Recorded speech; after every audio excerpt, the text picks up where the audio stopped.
নমস্কার বন্ধুরা, কেমন আছেন সকলে? আশা করি সকলে খুব ভালো আছেন এবং সুস্থ আছেন। চলে এসেছি আরেকটি নতুন ব্লগ নিয়ে। আর আজকের ব্লগটা হলো ফ্লাইট রিভিউ নিয়ে।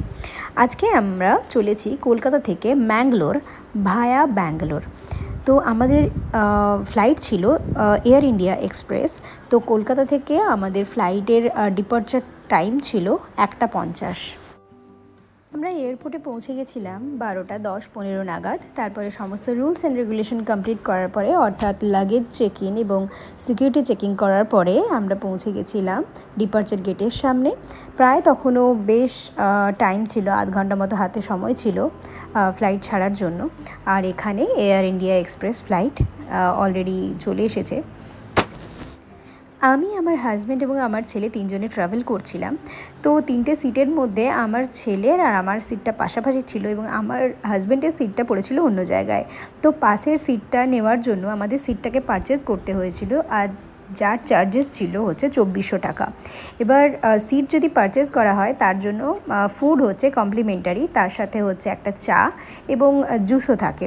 তো খাবারের মধ্যে যেটা দিয়েছিল হচ্ছে, আমরা হট মিল নিয়েছিলাম। যদি হট মিল নেওয়া হয় তাহলে নর্মালি যদি আলাদাভাবে পারচেজ করা হয় তাহলে 600 টাকা নেয়। আর যদি সুইট কিংবা কেক আলাদাভাবে এইভাবে কোনো একটা জিনিস পারচেজ করা হয় তাহলে সেটা 400 টাকা পড়ে। এখানে আমরা হট মিলের মধ্যে ছিল উপমা, বড়া, আর তার সাথে ছিল একটা পেপার বোটের জুস, আর ছিল একটা চকলেট ব্রাউনি। এয়ার ইন্ডিয়াতে ফুড কোয়ালিটি খুব ভালো। আর সবার শেষে আমরা নিয়েছিলাম 2টো মশালা টি, যেটা খেতে ভীষণ ভালো ছিল। তো একটা টি তো ফ্রি ছিল, মানে কমপ্লিমেন্টারি মিলের সাথে ছিল, আর একটা টি আমরা পারচেস করেছিলাম যার মূল্য ছিল 100 টাকা। আরেকটা জিনিস দেখে আমার ভালো লেগেছিলো, যেটা ডোমেস্টিক ফ্লাইটে আমি এর আগে কখনো পাইনি। এয়ার ইন্ডিয়া ফ্লাইটে ওঠার পরই একটা করে ওয়াটার বটল দিয়েছিল, যেটা নর্মালি অন্যান্য ফ্লাইটে দেওয়া হয় না। যদিও এই পরিষেবাটা এয়ার ইন্ডিয়াতে নতুন চালু হয়েছে, আগে ছিল না। ঠিক 3:50 নাগাদ আমরা ব্যাঙ্গালোর এয়ারপোর্টে পৌঁছালাম এবং আমাদেরকে ডোমেস্টিক ট্রান্সফার নিতে হয়েছিল। নর্মালি সকালবেলার দিকে যদি ফ্লাইটগুলো থাকে, যেমন সকালের একদম ভোরের যে ফ্লাইটটা থাকে, সেই ফ্লাইটে নর্মালি কলকাতা থেকে ম্যাঙ্গালোর যাওয়ার জন্য কিন্তু ডোমেস্টিক ডিপার্চার নিতে হয় না। মাঝে ফ্লাইটটা দাঁড়ায় ব্যাঙ্গালোরে এসে, যারা ব্যাঙ্গালোরে নামার নেমে যায় এবং যারা ম্যাঙ্গালোর যাবে তারা বসে থাকে। 1 ঘন্টা বাদে ওই ফ্লাইটটাই আবার ব্যাঙ্গালোর আসে। কিন্তু 1:50 যে ফ্লাইটটা, সেটা আমাদেরকে ব্যাঙ্গালোরে নামতে হয়েছে এবং ব্যাঙ্গালোরে নেমে আমাদের ডোমেস্টিক ট্রান্সফার নিতে হয়েছে। তো যাই হোক, একটা দিকে খুব ভালোই হয়েছে। ডোমেস্টিক ট্রান্সফার নিতে গিয়ে ব্যাঙ্গালোর এয়ারপোর্টটা আমরা ঘুরে দেখছিলাম। ভীষণ সুন্দর ব্যাঙ্গালোর এয়ারপোর্টটা, ভীষণ সুন্দর সাজানো এবং ভীষণ ক্লিন। আচ্ছা, এবার এয়ার ইন্ডিয়ার লাগেজের ওয়েটের ব্যাপারটা বলে দিই।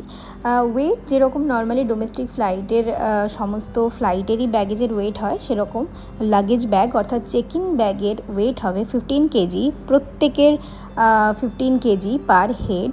আর সঙ্গে থাকবে, যদি আপনি সঙ্গে একটা ছোট ব্যাগ নেন, তার ওয়েট হচ্ছে 7 কেজি, যে ব্যাগটাকে বলে কেবিন ব্যাগ, এবং সেই কেবিন ব্যাগ নিয়ে আপনি ফ্লাইটের মধ্যে রাখতে পারেন। আর লাগেজ ব্যাগ হচ্ছে, যেটাতে আপনার জামা কাপড় এসব জিনিস থাকবে, সেটা হচ্ছে 15 কেজি। তাই আমরা ছিলাম 3 জন, আর আমাদের প্রত্যেকেরই একটা করে ব্যাগ অ্যালাউ, মানে 3 জনের 3টে, মানে 45 কেজি।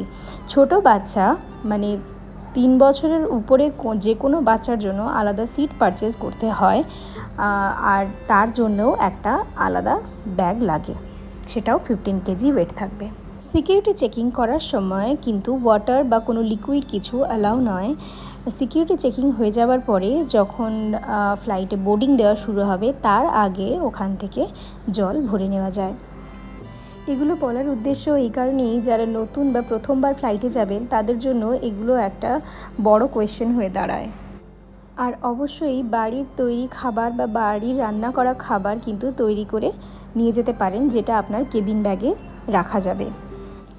শুধু সিকিউরিটি চেকিংয়ের সময় ট্রেতে খাবারটা আলাদা করে বের করে দিলেই হয়। নর্মালি কানেক্টিং ফ্লাইট থাকলে কলকাতায় লাগেজ দেওয়ার পরে একবারে ডিরেক্টলি আপনি যেখানে পৌঁছবেন, মানে যেখানে আপনার এন্ড পয়েন্ট, ঠিক সেই জায়গাতেই লাগেজ দেওয়া হয়।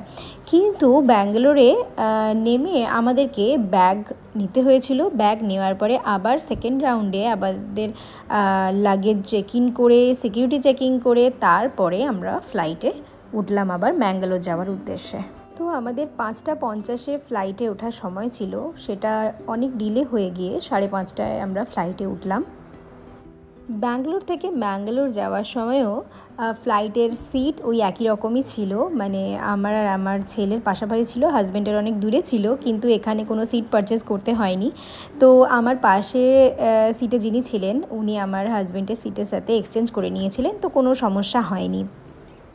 ব্যাঙ্গালোর থেকে ম্যাঙ্গালোরের ডিস্টেন্স খুবই কম ফ্লাইটে। ব্যাঙ্গালোর থেকে ম্যাঙ্গালোর খুব বেশি 30 মিনিট সময় লাগে ফ্লাইটে। তো আমাদের ফ্লাইট বিফোর টাইমের মধ্যেই আমাদের ম্যাঙ্গালোর পৌঁছে দিয়েছিল। 20 মিনিটসেই পৌঁছে গেছিলাম আমরা ব্যাঙ্গালোর থেকে ম্যাঙ্গালোরে। তারপরে আমরা ম্যাঙ্গালোরে নেমে ব্যাগ নিয়ে এবার আমরা বাড়ির পথে রওনা হচ্ছি। ম্যাঙ্গালোর এয়ারপোর্টটা খুব ছোট একটা এয়ারপোর্ট। ম্যাঙ্গালোর এয়ারপোর্ট একদম পাহাড়ের উপরে, তাই ম্যাঙ্গালোর এয়ারপোর্টটাকে বলা হয় টেবিল টপ এয়ারপোর্ট। তো বন্ধুরা, কেমন লাগলো আজকের ভিডিও? ভালো লাগলে অবশ্যই একটা লাইক, শেয়ার এবং আমার চ্যানেল সাবস্ক্রাইব করতে ভুলবেন না। ফিরে আসবো নতুন কোনো ভিডিওর সাথে, ততক্ষণের জন্য টাটা।